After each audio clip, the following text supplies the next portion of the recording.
Secourez Bezrat Hashem, la Refoua Shelema de Rabbi Avraham Moreno Albert Ben Rivka, Bekarov Mamash Bezrat Hashem. Chers amis, lors de notre tournée Bezrat Hashem, nous allons parler entre autres de l'un des sujets tellement importants dans notre vie, qui est celui du regret. La place du regret dans notre vie. Comment faire pour être sûr de ne jamais regretter quoi que ce soit? Comment faire pour ne pas arriver à l'âge de 120 ans et se dire « Ouais, qu'est-ce que je regrette d'avoir eu tel et tel comportement à telle et telle période de ma vie ?» J'aimerais aujourd'hui vous dire un petit mot à ce sujet. Beaucoup de gens se servent du regret pour désespérer complètement et se disent « Puisque j'ai déjà fauté, puisque je me suis déjà écarté, eh ben laisse tomber, ça sert déjà plus à rien. » Beaucoup d'hommes, de jeunes hommes vous diront « Moi, j'avais pris sur moi d'être saint, de faire attention à mes yeux. Et j'ai été au mikvé vendredi, je me suis trempé, c'est la dernière fois que je vais regarder des choses pas cachères. Et voilà qu'au sortir du mikvé, déjà, j'ai vu quelque chose de pas cachère. Alors voilà, bon, c'est moi, je suis comme ça, je suis un fauteur, je suis quelqu'un qui fait des avérodes. Et ben voilà, c'est comme ça que je suis, c'est comme ça que je serai. Et puis un point, c'est tout. Il y a des gens qui se découragent à cause du fait que quelquefois ça leur arrive de tomber. Vienne Chachamim, vient le Chosé de Lublin, et il dit, le verset il nous dit, Velo taturu achare levavchem vachare enechem. Littéralement ça veut dire, ne commencez pas à regarder à droite et à gauche, ne commencez pas à regarder, à détourner vos regards pour regarder des choses pas cachères. Mais dit le Chosé de Lublin, tu vois qu'on te dit après, achare ça veut dire après. Et taturu, ça vient du terme lehatir.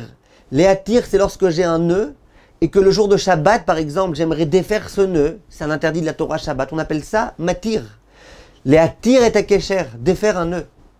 Vient le Chosé de Lublin et il dit, même après que tu aies déjà regardé des choses pas cachères, même après que tu aies déjà fauté, lo taturu, ne défais pas complètement le contact. Tu as un contact à Hachem, tu as un contact, tu as un lien à la Gdusha, à la Tahara, à la sainteté, à toutes les bonnes choses. Ne défais pas ce lien, Chas v'Shalom. Reste avec ce que tu peux, comme tu peux, autant que tu peux. Et ça, c'est une notion tellement importante. Parce que toi, tu te dis, si je suis déjà tombé, alors autant que je tombe au maximum, et puis après, je me relèverai. Non!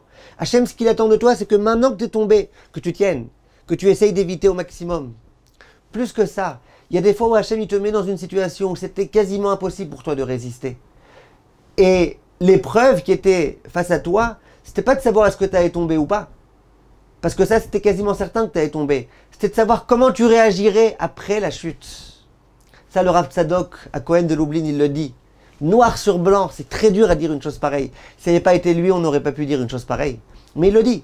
Quelquefois, Hachem, il te met face à une difficulté, une épreuve insurmontable. Et le but, c'est pas que tu surmontes cette épreuve, puisqu'elle est insurmontable. C'est de voir comment tu vas réagir après. Est-ce que tu vas faire tes chouvas après? Ou est-ce que tu vas dire, ben, je suis tombé, voilà. Et il dit le Chosé de Lublin que celui qui, après être tombé, après avoir regardé des choses pas cachères, eh ben, il se reprend en main, eh ben, lui, qu'est-ce qui se passe avec lui? Il est considéré comme s'il n'avait jamais fauté. Extraordinaire, gigantesque. En ce moment, en plein été, dans les rues de Paris et ailleurs, c'est pas facile. Il faut essayer. Même si on est tombé, eh ben, qu'on se reprenne en main.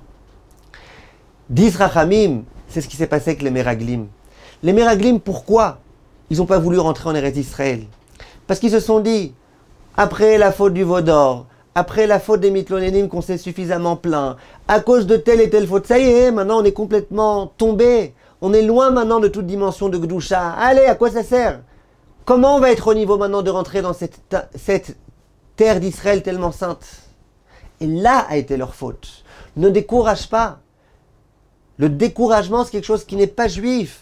Nous sommes avec Akadosh Baruch Hu, toujours. Lui, il ne nous lâchera jamais. Nous aussi, ne le lâchons jamais. Ne lâchons jamais le lien, la connexion que nous avons avec lui. Et ça, c'est ce que Chachamim nous enseigne. Le regret, c'est bien, dans la mesure où ça te permet de prendre conscience de ta petitesse face à la grandeur d'Akadosh Baruch Hu. Dans la mesure où ça te permet de ne pas refauter. Mais si le regret, il a pour but de te décourager, c'est un regret qui n'a strictement aucune place dans ta Avodat Hashem. Kol tov, mes chers amis, et j'espère vous voir tous durant cette tournée qui sera Bezrat Hashem extraordinaire, je l'espère. Kol tov, mes chers amis.